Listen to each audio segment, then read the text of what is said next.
नमस्कार, आपके साथ मैं हूं अर्पिता आर्या।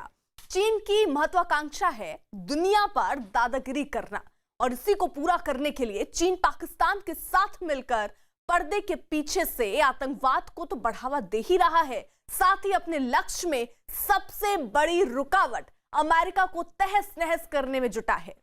पूरी दुनिया जब वुहान शहर से फैले कोरोना से लड़ने की जुगत में जुटी थी, तब चीन अपने लक्ष्य को हासिल करने के लिए प्रशांत महासागर में एक छोटे से टापू पर अपना सैन्य अड्डा बनाने की तैयारी में जुटा था। इस छोटे से द्वीप का नाम है किरिबास। महासागर के बीच इस द्वीप को लोकेशन इसकी इतनी अहम है कि यहां सैन्य अड्डा बनाने के बाद चीन अमेरिका को घेर सकता है। चीन ने अपने इस मिशन को पूरा करने में पूरी ताकत झोंक दी है और अब किरिबास से आई एक तस्वीर पर चीन पूरी दुनिया में घिर गया है।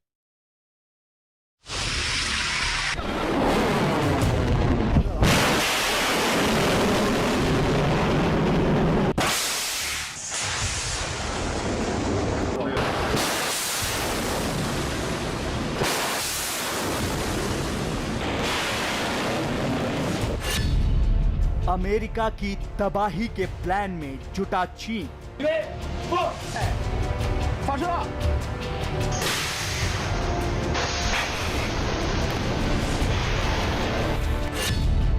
प्रशांत महासागर में सैन्य अड्डा बनाने की तैयारी। अमेरिका के गुआम द्वीप की गांठ में किरिबास में चीन की टेढ़ी चाल। चीन की चाल को समझने के लिए आपको यह तस्वीर देखनी होगी। यह तस्वीर है किरिबास द्वीप पर पहुंचे चीन के राजदूत की।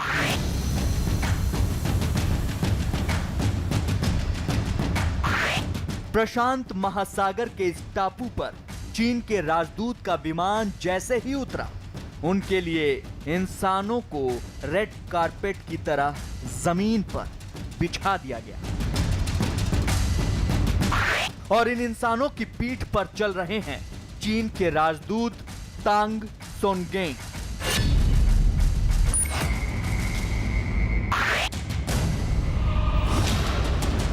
देखिए किस तरह तांग सोनगेन के अगल बगल दो महिलाएं उनका हाथ थामे चल रही हैं और चीन के राजदूत इंसानों की पीठ पर चलकर किरिबास द्वीप की धरती पर कदम रख रहे हैं। राजदूत के साथ आए उनके पूरे डेलीगेशन ने भी ऐसा ही किया। किरिबास द्वीप समूह से आई इस तस्वीर के बहुत अहम मायने हैं। किरिबास के लोगों की पीठ पर इस तरह से चीन के राजदूत के चलने की तस्वीरें दुनिया भर में देखी जा रही है और इसकी सब जगह आलोचना हो रही है। ज्यादातर देश ये कह रहे हैं कि चीन के राजदूत का इस तरह से किरिबास के लोगों की पीठ पे चलने का मतलब है वो ये दिखाना चाहता है कि किस तरह से उसके विस्तारवाद की नीति है और लोगों की जमीन हड़पने की नीति पर वो काम करता है।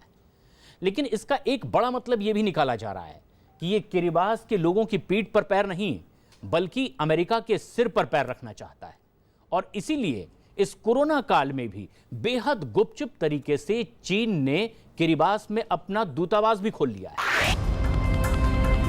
किरिबास एक आजाद देश है जिसकी आबादी करीब 1.25 लाख है। इस देश के राष्ट्रपति टेनेटी ममाऊ को चीन ने कर्ज के जाल में फांस लिया है। दरअसल चीन ने कुछ ही दिनों में किरिबास को अरबों डॉलर का कर्ज दिया है। कोरोना के समय में मास्क, पीपीई किट भी किरिबास भेजे हैं। इस दौरान कोरोना के मरीजों के लिए वेंटिलेटर भी भेजे गए और जून 2020 में दूतावास खोला गया है। चीन इस द्वीप के जरिए प्रशांत महासागर में अपना दबदबा बढ़ाना चाहता है। अब तक चीन दक्षिण चीन सागर में हैनान द्वीप पर अपना सबसे बड़ा सैन्य ठिकाना बनाकर इस इलाके में अपनी मनमानी करने की कोशिश कर रहा है।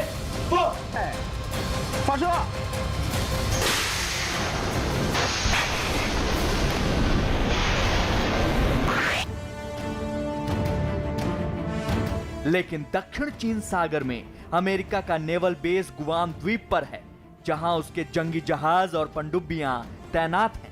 और जैसे ही चीन दादागिरी दिखाने की कोशिश करता है तो अमेरिका के जंगी बेड़े उसकी हेकड़ी निकालने पहुंच जाते हैं। इसलिए चीन चाहता है कि प्रशांत महासागर में अमेरिका को उसके घर के नजदीक ही घेरा जाए। चीन के लिए किरिबास द्वीप इतना अहम क्यों है, ये भी समझ लीजिए। किरिबास द्वीप प्रशांत महासागर में अमेरिका के नजदीक है। किरिबास द्वीप से अमेरिकन सैमोआ द्वीप समूह की दूरी मात्र 2300 किलोमीटर है।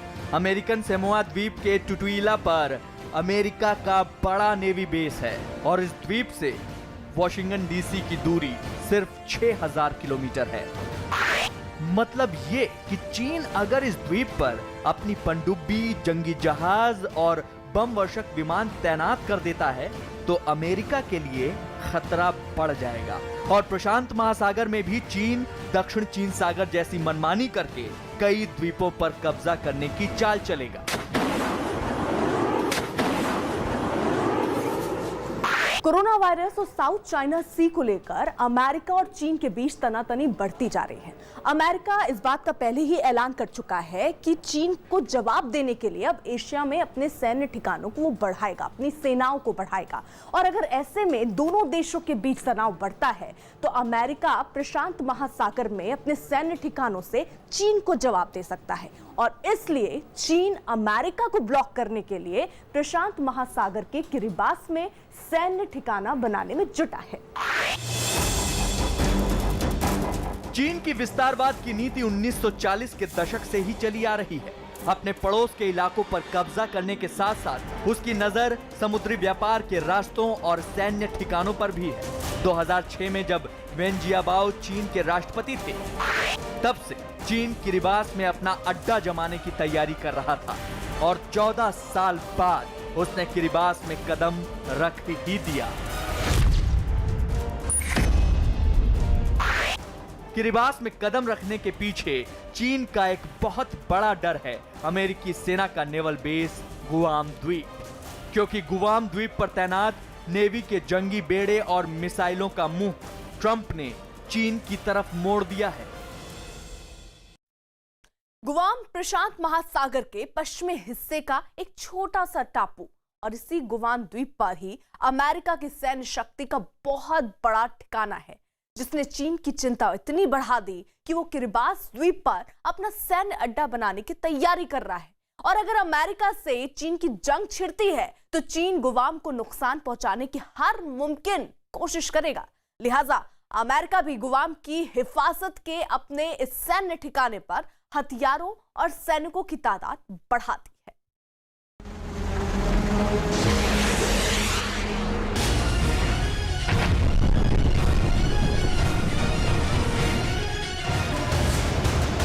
कोरोना काल में अमेरिका और चीन में जंग के हालात बनते जा रहे हैं। डोनाल्ड ट्रंप और जिनपिंग में तल्खियत अपने चरम पर है। दुश्मनी की चिंगारी किसी भी दिन जंग के शोले भड़का सकती है। इन हालात में दोनों देश पूरी तरह चौकस हैं। सेनाएं अलर्ट पर हैं। कभी भी युद्ध का शंख बज सकता है। लेकिन इन हालात में चीन की सबसे बड़ी चिंता बन गया है गुआम द्वीप। इस गुआम द्वीप पर ही अमेरिका की सैन्य शक्ति का बहुत बड़ा ठिकाना है, जिसने चीन की चिंता इतनी बढ़ा दी है कि वो किरिबास द्वीप पर अपना सैन्य अड्डा बनाने की तैयारी कर रहा है। गुआम प्रशांत महासागर के पश्चिमी हिस्से का एक छोटा सा टापू है जो 1950 से अमेरिका के पास है। आज गुआम द्वीप अमेरिका का सबसे बड़ा सैन्य अड्डा बन चुका है। कहते हैं यहां पर इतने हथियार हैं जितने अमेरिका के अंदर नहीं हैं। पहले आप यह जान लीजिए कि गुआम द्वीप ट्रंप के लिए इतना अहम क्यों है। गुआम द्वीप पर अमेरिका के कुल 3 सैन्य अड्डे हैं। इस द्वीप पर अमेरिका का एक बड़ा नेवी बेस है। गुआम द्वीप पर परमाणु हमले के लिए अमेरिकी पनडुब्बियां तैनात रहती हैं। इसी जगह पर अमेरिका का एयरबेस भी है। यह एयरबेस प्रशांत महासागर इलाके का सबसे बड़ा एयरबेस है। द्वीप पर अमेरिकी लड़ाकू विमानों का बेड़ा हमेशा तैयार रहता है। सीधे तौर पर समझे तो गुआम द्वीप अमेरिका के लिए हथियारों की एक बहुत बड़ी फैक्ट्री है। यहाँ इतना गोला बारूद रखा है कि अमेरिका किसी भी देश से जंग लड़ सके। साथ ही बड़े पैमाने पर परमाणु हथियारों की भी तैनाती की गई है। जिस गुआम द्वीप को अमेरिका की ताकत कहा जाता है, वही इस समय जिनपिंग की सबसे बड़ी कमजोरी बनी हुई है, जिसका कारण है इसकी भौगोलिक स्थिति। गुआम द्वीप प्रशांत महासागर के पश्चिमी हिस्से में है, जहां से चीन की दूरी महज 5000 किलोमीटर है। यानी गुआम द्वीप से अमेरिकी बैलिस्टिक मिसाइलें और उसके जंगी बेड़े 10 से 20 मिनट में चीन के किसी भी इलाके में तबाही मचा सकते हैं। चीन भी इस बात को समझता है और इसीलिए किरबास में अपना सैन्य बेड़ा बनाने की तैयारी में जुटा है। चीन की कोशिश यह है कि वो अमेरिका के नजदीक ठीक वैसा ही एक सैन्य अड्डा बनाए जैसा कि अमेरिका ने चीन के नजदीक इस गुआम द्वीप में बना रखा है। और चीन की कोशिश यह है कि अगर वो इसी तरह का एक मजबूत सैन्य अड्डा उस जगह पर बना पाए जहां से अमेरिका तक उसकी पहुंच कारगर हो, तो फिर उसे एक बड़ी कामयाबी हासिल होगी। और सिर्फ वो अमेरिका तक जल्द ही पहुंच नहीं पाएगा, बल्कि अमेरिका के नजदीक ऐसा सैन्य अड्डा बना करके वो प्रशांत महासागर में एक बड़ी पैठ करते हुए अमेरिका के लिए तकलीफ भी पैदा कर सकता है। चीन चाहता है कि वो अपने जंगी बेड़े और बॉम्बर विमान किरबास में तैनात करके ताकत बढ़ाए, क्योंकि गुआम में अमेरिका की ताकत इतनी ज्यादा है कि चीन उसका मुकाबला नहीं कर सकता। चारों तरफ समुद्र से घिरे होने की वजह से गुआम में समुद्री तटों की भरमार है, लेकिन यहाँ सबसे ज्यादा खतरनाक माना जाता है दक्षिण पश्चिम हिस्से की उन पहाड़ियों को जिसके नीचे अमेरिका का नेवी बेस है। गुआम के दक्षिण पश्चिम हिस्से में अमेरिका की नौसेना का अड्डा है। यहाँ पर परमाणु हथियारों से लैस अमेरिका के डेस्ट्रॉयर युद्धपोत और विमानवाहक युद्धपोत तैनात हैं। इन युद्धपोतों पर B-52 लड़ाकू विमान परमाणु बम गिराने में भी सक्षम है। मतलब यह है कि अमेरिका अपनी परमाणु शक्ति के लिए बहुत हद तक गुआम पर निर्भर है। गुआम में अमेरिका की जान बसती है, ये बात अमेरिका के दुश्मन मुल्क बहुत अच्छे से समझते हैं और इसीलिए चीन ने अपनी नजर और मिसाइलों का रुख इसी टापू की ओर कर रखा है। साथ ही अमेरिका के नजदीक किरबास पर भी उसकी टेढ़ी नजर पड़ गई है। अगर अमेरिका से चीन की जंग छिड़ती है तो चीन की नीति है कि गुआम को नुकसान पहुंचाने के साथ साथ किरबास से भी अमेरिका पर हमले की तैयारी हो सके। अमेरिका ने गुआम द्वीप के तौर पर एक बहुत ही छोटा लेकिन बहुत ही शक्तिशाली अड्डा दुश्मनों के बीच बना रखा है। दरअसल गुआम की भौगोलिक स्थिति कुछ ऐसी है जिससे प्रशांत महासागर में अमेरिका की धौंस बनी रहती है और उसका टारगेट भी चीन है। लेकिन चीन के लिए सबसे बड़ी दिक्कत, रुकावट गुआम ही है। गुआम की अहमियत इस बात से समझिए कि इस द्वीप की मदद से अमेरिका की पहुंच दक्षिण चीन सागर, उत्तर कोरिया और ताइवान तक है। गुआम की मदद से ही अमेरिका ने दक्षिण चीन सागर में दखल दे रखा है, जहां उसका सीधा मुकाबला चीन से है। करीब 6000 स्क्वायर किलोमीटर में फैले इस टापू की आबादी 1,63,000 है। इसका 1/3 हिस्सा अमेरिकी फौज के हवाले है। इसी वजह से यहाँ 6000 से ज्यादा अमेरिकी सैनिक तैनात हैं और मौजूदा तनाव को देखते हुए संख्या बढ़ा दी गई है। इतना तय है कि आने वाले वक्त में चीन और अमेरिका का तनाव और बढ़ेगा, क्योंकि चीन किरबास में अमेरिका के लिए खतरा बढ़ाने की तैयारी कर रहा है। ऐसे में गुआम और किरबास टापू को लेकर ट्रंप को हमेशा चौकस रहना होगा।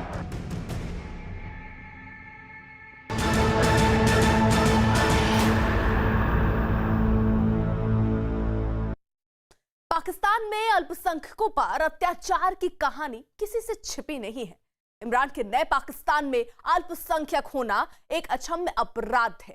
ताजा मामला उस सिख परिवार से जुड़ा है जिसकी बेटी को अब से करीब 1 साल पहले ननकाना साहिब ने जबरन अगवा कर लिया था और जबरदस्ती उसका धर्मांतरण और निकाह करा दिया गया था।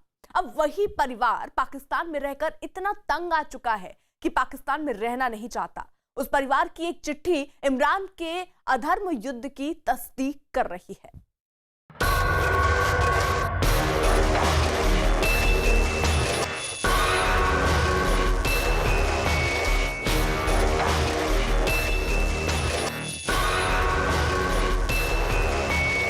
कम से कम इतना तो रहम करें, अब इस परिवार को वहां से निकलने की इजाजत तो सुरक्षित दें, इनको पासपोर्ट इशू करें। पाकिस्तान में अल्पसंख्यकों पर सितम का लिखित सबूत।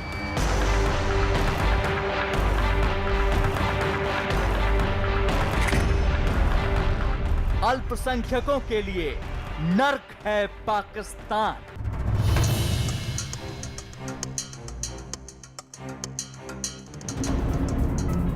ये महज एक खत नहीं, बल्कि पाकिस्तान में अल्पसंख्यकों के साथ हो रहे गुनाह का वो सबूत है जो चीख चीख कर इस बात की गवाही दे रहा है कि इमरान के नए पाकिस्तान में अल्पसंख्यकों के साथ किस तरह पेश आया जाता है।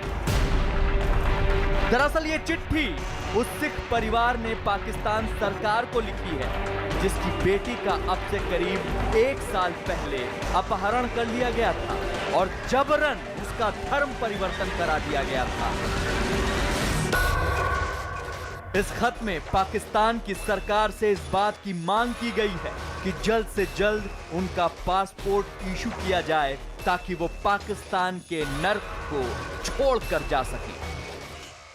इस खत में लिखा है, जिस तरह से पाकिस्तान में जबरदस्ती धर्मांतरण कराया जा रहा है, उस तरह से वो दिन दूर नहीं जब देश में एक भी अल्पसंख्यक नहीं बचेगा। अगस्त 2019 की बात है जब ननकाना साहब के एक सिख परिवार की लड़की जगजीत कौर का अपहरण कर लिया गया।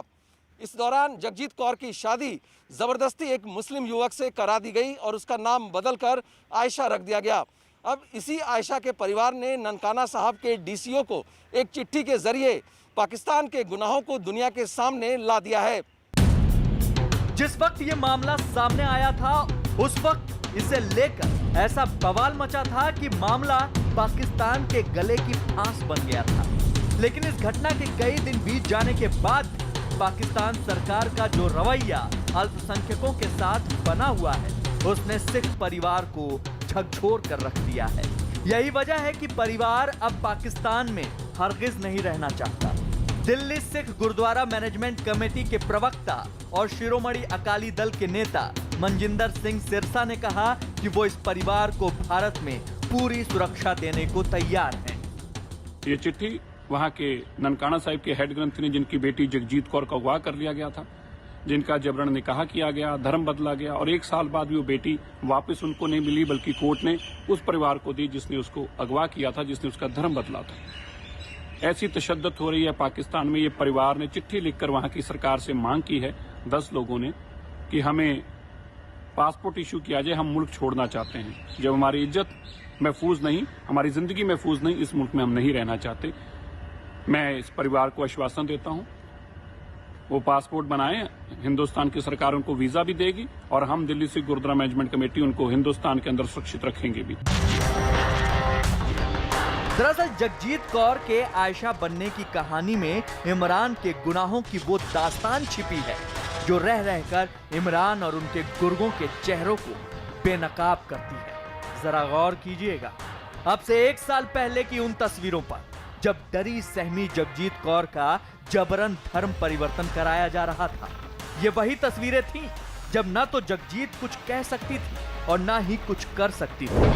बस वो सिर्फ वही कबूल कर सकती थी जो पाकिस्तान के वजीर आजम और उनके कठमुल्ले चाहते थे।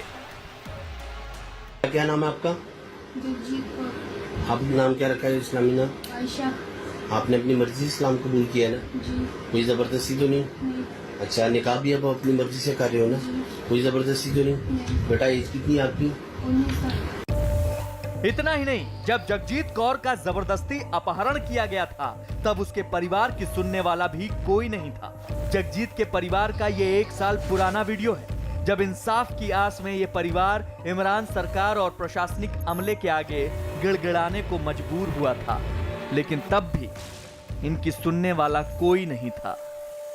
मेरा नाम सुंदर सिंह है, मेरे वालिद साहब का नाम भगवान सिंह है जो गुरुद्वारा के हेड ग्रंथी है। मैं ननकाना साहब का रिहायशी हूँ। कल रात को हमारे परिवार के साथ एक बहुत दर्दनाक वाक़या हुआ है। कुछ गुंडे रात को हमारे घर पे आए उन्होंने हमारी छोटी बहन को घसीट के ले गए और उनको ज़बरदस्ती टॉर्चर करके इस्लाम कबूल करवाया। सुबह में हम थाने चले गए और हमने FIR कटवाया, SHO के पास चले गए, DCO के पास, पर किसी ने हमें इंसाफ नहीं दिलाया, किसी ने हमारी बात नहीं सुनी। इतना ही नहीं, पाकिस्तान में धर्मांतरण की मंडी चलाने वालों की दहशत और रुतबा इस कदर है कि प्रशासन भी उन पर कार्रवाई नहीं करता, जिसका नतीजा यह होता है कि पाकिस्तान में पल रहे ये धर्मांतरण माफिया बेखौफ होकर न सिर्फ अल्पसंख्यकों पर अत्याचार करते हैं, बल्कि अगर कोई परिवार इनके खिलाफ आवाज उठाने की जुर्रत करता है तो उसे भी डराते हैं, धमकाते हैं और मौका पड़ते ही उनकी बहू बेटियों की इज्जत के साथ खिलवाड़ करते हैं। 1 साल पहले जगजीत के परिवार पर क्या बीती थी, ये वीडियो इसी बात की गवाही दे रहा है। के बाद जब हम वापस घर आए तो कुछ देर पहले वही लोग दोबारा आए और उन्होंने हमें धमकी दी, अगर आप लोगों ने FIR वापस ना लिया तो आप लोगों को भी मुसलमान होना पड़ेगा, अगर आप लोगों ने यहाँ रहना है तो। मेरी PM इमरान खान और चीफ जस्टिस से अपील है, गुजारिश है कि वो हमें इंसाफ करे, हमारे साथ इंसाफ करे। हमारी बहन को हमें खुद लाजमी चाहिए, हमारी बहन हमें लाजमी चाहिए, वो हमें वापस दे दी जाए। भारत सरकार अब लोगों को जो नेबरिंग कंट्रीज़ में जिनके साथ अत्याचार होते हैं या जो आना चाहते हैं उनको सिटीजनशिप देने के लिए तैयार है, तो मैं समझता हूं कि पाकिस्तान सरकार को उनको ये फैसिलिटेट करना चाहिए ताकि एक तरह से जो जाना चाहे चला जाए। तो इसमें मैं समझता हूं कि उनको इस बात को मानना चाहिए वहाँ के अथॉरिटीज़ को, क्योंकि जो बैड पब्लिसिटी पाकिस्तान की होती है वो भी एक अच्छी बात नहीं है। इस सिख परिवार के लिए पाकिस्तान में कभी कुछ नहीं बदला। लगातार इस परिवार के साथ सितम की हदों को पार किया गया। यही वजह है कि इमरान के पाकिस्तान में अल्पसंख्यकों के खिलाफ धर्मांतरण का जो युद्ध छेड़ा गया है, ये परिवार अब उस युद्ध के खिलाफ सीधे खड़ा हो चुका है और पाकिस्तान को उसके हालात पर छोड़कर अपनी एक नई दुनिया बसाना चाहता है। इमरान खान इस बात का दावा लगातार करते हैं कि उनकी सरकार में हर धर्म को बराबरी का हक है, लेकिन दावों की जमीन पर ये बातें तब खोखली नजर आने लगती हैं जब उनके अपने पाकिस्तान में अल्पसंख्यक हिंदुओं के साथ बेरहमी से पेश आया जाता है, उनकी धार्मिक आस्था से खिलवाड़ किया जाता है। इमरान सरकार पर यह आरोप अब इसलिए लग रहे हैं क्योंकि हाल ही में कराची के एक इलाके में उस हनुमान मंदिर को तोड़ दिया गया जहां करीब 100 साल से हिंदू परिवार पूजा अर्चना करते आए थे। सिसकते अल्पसंख्यकों पर बेरहम इमरान। आज ये मकाम आ गया, हमारा मंदिर तोड़ दिया, हमारा मंदिर तोड़ दिया इन्होंने हमारा। पाकिस्तान में हिंदुओं की आस्था के हत्यारे खुलेआम घूम रहे हैं। इमरान सरकार की सरपरस्ती में एक के बाद एक कई मंदिर ढहाए जा चुके हैं। कराची के लियारी से आई ये तस्वीरें हिंदू आस्था को झकझोर देने वाली हैं। हमारा मंदिर तोड़ दिया इन्होंने हमारा। करीब 100 साल पुराने हनुमान मंदिर को पल भर में धराशायी कर दिया गया। पाकिस्तान में यह कोई पहला मामला नहीं है जब हिंदुओं की आस्था से इस तरह खिलवाड़ किया गया है। दावा किया जा रहा है कि इस बार कोरोना वायरस की महामारी और लॉकडाउन के बीच इस घटना को अंजाम दिया गया। कहा तो यह भी जा रहा है कि जिस हनुमान मंदिर को तोड़ा गया वो बंटवारे से पहले का बना हुआ था, लेकिन हिंदू समुदाय की बेबसी देखिए कि वो अपने साथ हुए जुल्म सितम की सिर्फ कहानी बयां कर सकते हैं, क्योंकि सुनवाई करने वाला तो यहां कोई है ही नहीं। यहाँ के महाराज हैं, हम पूजा पाठ करते हैं और हमारे साथ जो है ना नाइंसाफी हुई है। पहले कोरोना वायरस चल रहा था तो उस सिलसिले में मंदिर बंद किया, तो हमने कहा कि चलो कोरोना की वजह से मस्जिद मंदिर सब बंद है, तो हम खामोश होके बैठ गए थे। हमारा मंदिर भी तोड़ दिया गया है, हमारी पूजा बंद हो गई है। और महाराज से हमने रिक्वेस्ट की, बड़े महाराज से, कि भाई आप क्या कर रहे हो, हमारी पूजा बंद हो गई, 5-6 महीने हो गए, आप कह रहे हो कि हाँ हो जाएगा, और आज ये मकाम आ गया, हमारा मंदिर तोड़ दिया, हमारा मंदिर तोड़ दिया इन्होंने। दरअसल लियारी के जिस इलाके में यह घटना घटी है वहां एक बिल्डर कॉलोनी बना रहा है। उसी बिल्डर पर आरोप है कि पहले तो उसने मंदिर के आसपास रहने वाले लोगों के मकान तोड़े और उसके बाद हनुमान मंदिर को भी धराशायी कर दिया। इतना ही नहीं, मंदिर से तमाम मूर्तियों को एक एक करके गायब कर दिया गया। मंदिर रात को तोड़ा गया है, वो भी रात को किसी को इतला नहीं की है, बस उन लोग ने तोड़ फाड़ के रख दी है। मूर्तियां कहाँ गई? मूर्तियां भी नहीं बता रहा, कुछ भी नहीं बता रहा। वो बोल रहा कि भाई मुझे कुछ पता ही नहीं है इस चीज का। जिस बिल्डर पर आरोप लग रहे हैं उसका नाम मुकद्दर खान बताया जा रहा है। दावा तो यहां तक किया जा रहा है कि ये सब कुछ प्रशासन की मिलीभगत के बाद अंजाम दिया गया। खुद इन हिंदू परिवारों के करीब रहने वाले एक मुस्लिम ने इस बात का दावा किया है कि अल्पसंख्यकों के साथ यहाँ किस तरह का सुलूक किया जाता है। कुछ दिन तो पहले ये सब रहते थे, 14-15 घर थे इधर। इनको खाली करवाया गया जबरदस्ती, ये लेन वेन काट के जबरदस्ती इनको खाली करवाया गया। फिर उसके बाद कुछ दिन खुला रखा था गेट, फिर उसके बाद इसने बंद कर दिया। इन्होंने इतवार को 4 बजे के टाइम तोड़ा है मेरे ख्याल से। इतना ही नहीं, पाकिस्तान में अल्पसंख्यक होना कितना बड़ा अपराध है, इस बात को ऐसे ही समझा जा सकता है कि लियारी इलाके में हनुमान मंदिर को तोड़ा गया। वहां हिंदुओं को सताने के लिए गर्मी के मौसम में बचे खुचे हिंदू परिवारों की लाइट तक काट दी जाती है। ऐसा इसलिए किया जाता है ताकि रात के अंधेरे में उनके खिलाफ किसी साजिश को अंजाम दिया जा सके, जिसका नतीजा ये होता है कि हिंदू परिवारों को औने पौने दामों में अपनी जमीन का सौदा करना पड़ता है। मजबूरन उनको, उनके छोटे छोटे बच्चे थे, वो गर्मियों में वो लेन काट देता था। वो सप्लाई वाले भी उनके सपोर्ट में थे, पैसे वैसे लेके वो मजबूरन हो के उन्होंने वो किसी को 5 लाख दिया, किसी को 3 लाख दिया, किसी को 4 लाख दे के खाली करा दिया। दरअसल पाकिस्तान अल्पसंख्यकों पर अगर अत्याचार को समझना हो तो हमें पाकिस्तान में उनके इतिहास को टटोलना होगा।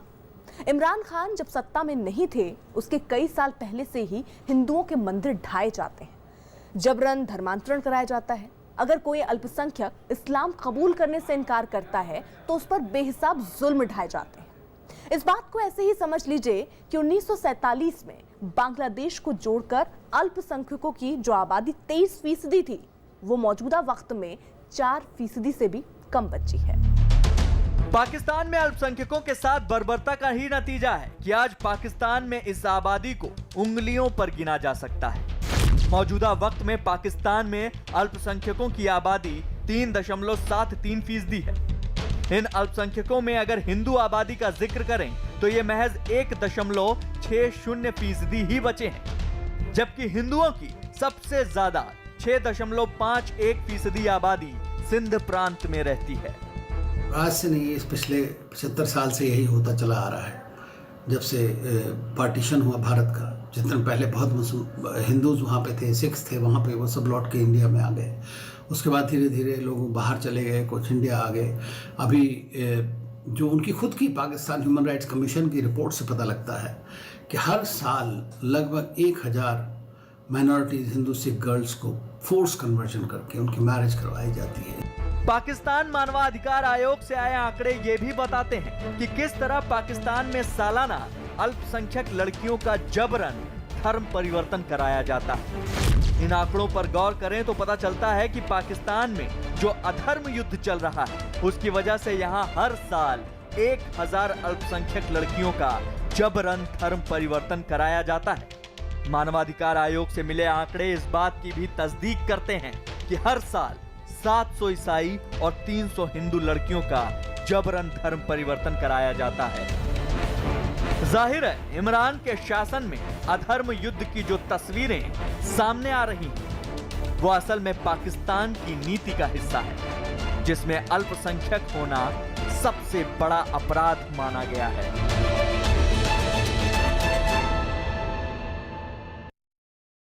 पीएम मोदी ने एक कविता के साथ इंस्टाग्राम पर एक वीडियो साझा किया, जिसमें उनका प्रकृति प्रेम दिखा। वीडियो में पीएम मोदी की मोर के साथ खास लगाव दिखा, जिसमें वो मोर को दाना खिलाते दिखे। पीएम मोदी ने मोर पर एक कविता भी लिखी। उन्होंने लिखा, भोर भयो बिंद शोर, मोर मन मोर भयो विभोर, रग रग है रंगा, नीला भूरा श्याम सुहाना, मनमोहक मोर निराला, रंग है पर राग नहीं, विराग का विश्वास यही। न चाह न वाह न आह, गूंजे घर घर आज भी गान। जिए तो मुरली के साथ, जाएं तो मुरलीधर के ताज। जीवात्मा ही शिवात्मा, अंतर्मन की अनंत धारा। मन मंदिर में उजियारा सारा। बिन वाद विवाद संवाद, बिन सुर स्वर, संदेश मोर चहकता, मौन महकता।